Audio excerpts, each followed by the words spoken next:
Vamos a ver el último punto que teníamos pendiente y era el de configurar el tamaño máximo para las bases de datos.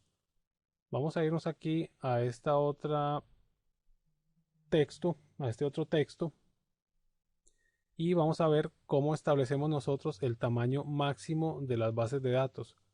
Exchange Server 2010 en la versión estándar y en la versión Enterprise hay una cosa que se llama un soft limit o un hard limit. El soft limit es el límite que se establece a nivel de configuración de la base de datos para que uno diga no quiero que mi base de datos crezca más de 120 gigas. ¿Por qué? Porque ese es el tamaño de mi disco duro. Eso es lo que nosotros llamamos como un soft limit. Un hard limit es cuánto soporta físicamente la base de datos como máximo. Esto es cuando ya hay una limitante a nivel del producto o a nivel del sistema de archivos o a nivel de la configuración o la versión que tenemos. Nosotros cuando estamos usando Exchange Server 2010 tenemos un soft limit en la versión estándar de 1024 gigas, quiere decir que tenemos como máximo 1 terabyte de crecimiento en nuestra base de datos y en Exchange Enterprise Edition tenemos un máximo de 16.000 gigas que son 16 terabytes, que ya esto es el máximo que la base de datos de Exchange nos puede crecer. Quiere decir que el soft limit de Exchange estándar viene preconfigurado con 1 terabyte y en la Enterprise en realidad no viene configurado ningún límite. El tamaño que está limitando es porque la base de datos no puede crecer más de 16 terabytes. Microsoft recomienda que no tengamos bases de datos de más de 2 terabytes, a pesar de que podamos llegar hasta 16. Como nosotros tenemos una base de datos y estamos usando el Exchange estándar, vamos a decirle que la base de datos sea un poco más pequeña. Nuestro disco duro no es de 1 terabyte, es de menos gigas. Vamos a indicarle mediante una configuración que esta base de datos no debe crecer más de cierto tamaño. Aquí vemos un link que es donde está la configuración que nosotros debemos hacer para establecer el tamaño máximo de la base de datos o el soft limit según las características del disco duro donde estemos almacenando la base de datos. Aquí vemos que hay que crear una clave en el registro que se llama Database Size Limit in GB y luego de eso debemos reiniciar el Information Store. Vamos a pasarnos al Exchange y vamos a cargar el editor de registro que es el regedit y acá vamos a ir a la ruta que nos está indicando el artículo de Telnet que es HKey Local Machine System Current Control Set Services MS Exchange IS. Vamos aquí, HKey Local Machine, System, Current Control Set, Services. Y aquí vamos a decirle MS Exchange. Esta lista es un poco larga. Aquí tenemos MS Exchange IS. Vamos a bajar hasta que lo encontremos. Aquí está MS Exchange IS. Luego el nombre del servidor que es COMDX01. Y luego vamos a ver el nombre de la base de datos, que sería el private guión y el ID de la base de datos. Acá tenemos dos IDs. Vemos que tenemos estos dos private, que es de las dos bases de datos que nosotros creamos. ¿Cómo hacemos nosotros para diferenciar cuál es cuál? Hay un comando de PowerShell que no lo recuerdo en este momento, voy a ponerlo en las notas del video, pero también podemos verlo dentro del disco duro. Nosotros creamos el mailbox de usuarios. Si vamos acá a Program Files, Microsoft Exchange Server versión 14, mailbox, aquí vemos la base de datos de usuarios y vemos que el ID es F992F. Si vamos al editor de registro, aquí vemos F992F209, que es el mismo número de la base de datos de usuarios. Si vemos la otra base de datos, que es la de gerentes, vemos que el ID es F0E2A. Vamos aquí, F0E2A. Quiere decir que esta es la base de datos de usuarios y esta es la base de datos de gerentes. Acá vamos a buscar la base de datos de usuario y vamos a crear Database Size Limit in GB. Vamos a darle aquí clic derecho, nuevo. Esto sería un dword de 32 bits. ¿Por qué de 32 bits? Esto no está en la documentación, pero todos estos valores que están acá son dwords de 32 bits. Dwords de 32 bits quiere decir que el parámetro que va a leer también es un parámetro de 32 bits. Vamos a darle clic derecho, nuevo, dword 32 bit value, y debe decir database espacio size espacio limit espacio in espacio gb. Vamos a copiarlo tal cual está acá con las mayúsculas y las minúsculas. Verificamos nuevamente que todo esté bien. Database size limit en GB. Database size limit en GB.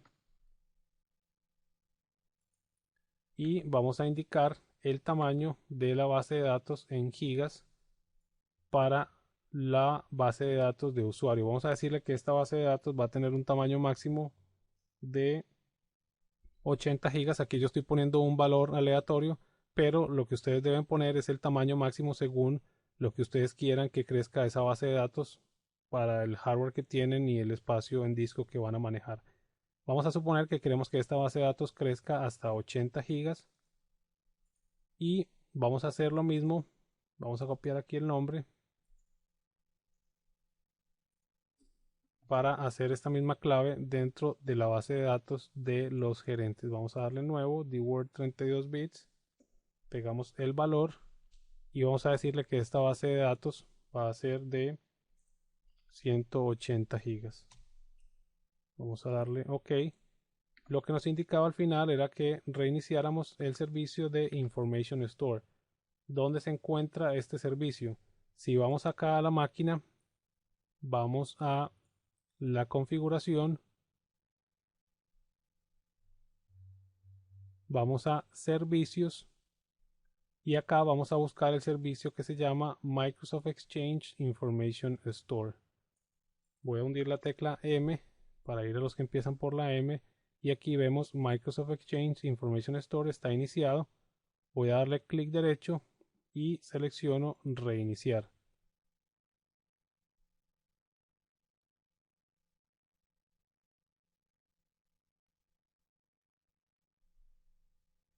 Ya con esta reiniciada que hicimos va a tener efecto el cambio que hicimos en el tamaño máximo de la base de datos. Quiere decir que esta base de datos ya no va a crecer hasta 1 terabyte, probablemente llenándonos el disco duro, sino que vamos a tener un poco más de control sobre el crecimiento de la base de datos. Lo último que íbamos a hacer era que íbamos a mover algunos usuarios a la base de datos de usuarios. Para nosotros hacer esa migración de buzones de una base de datos a otra, nos debemos ir dentro del Exchange Management Console al Recipient Configuration. Acá vemos el mailbox y nos aparece la lista de todos los usuarios que le creamos en mailbox anteriormente. Estos usuarios tienen todos el buzón creado en la base de datos que ya estaba. Vamos a seleccionar algunos usuarios suponiendo que son los gerentes. Vamos a seleccionar desde aquí algunos y vamos a dar clic derecho y vamos a seleccionar New Local Move Request. Vamos a mover un buzón de manera localmente dentro de nuestro árbol de Active Directory. Acá va a iniciar el asistente y lo va a aplicar para los usuarios que teníamos seleccionados.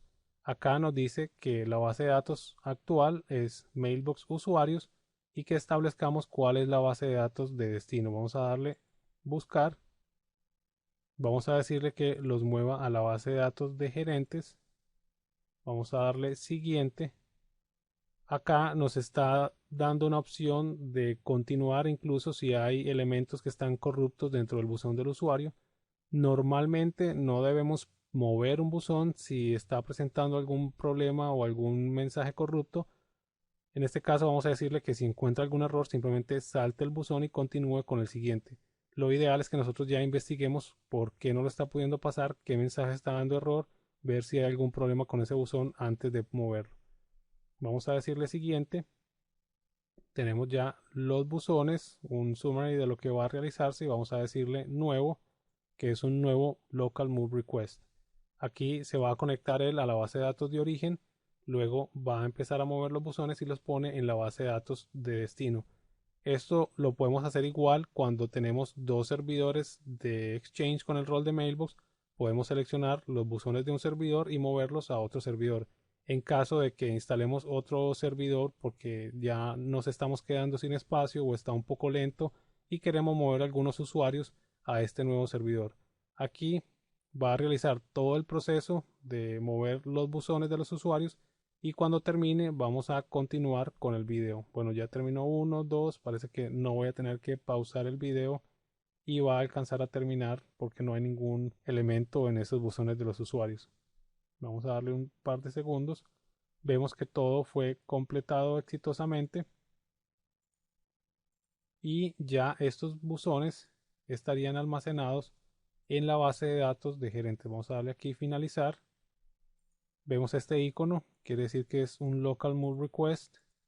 Si vemos aquí en move request, probablemente veamos algunos de estos elementos y aquí los vemos, está completando.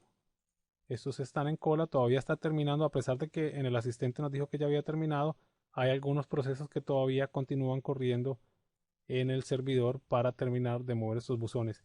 Esto para el usuario es transparente, él no va a tener ningún corte de servicio, él simplemente va a funcionar como si estuviera trabajando en el otro servidor, se mueve su buzón y el Outlook se encarga de actualizar en caso de que se mueva de un servidor a otro. No tenemos que ir al Outlook físicamente y decirle que ya no está en el servidor 1, sino que está en el servidor 2. Eso en caso de que movamos los buzones entre diferentes servidores. Ya con esto tendríamos creada la base de datos. Vamos a volver acá. Tenemos creada la base de datos de gerente. Establecimos los límites para cada una de las bases de datos. Los gerentes iban a tener mucho más espacio que los usuarios. Configuramos cuánto tiempo íbamos a mantener los elementos eliminados, cuánto tiempo íbamos a mantener los buzones eliminados. Seleccionamos también que no se borraran los buzones hasta que se respalde la base de datos. En el caso de la base de datos de gerentes, movimos las bases de datos, vimos cómo funciona la retención de ítems y cómo podemos recuperarlas desde el Outlook. Y finalmente establecimos el tamaño máximo para las bases de datos.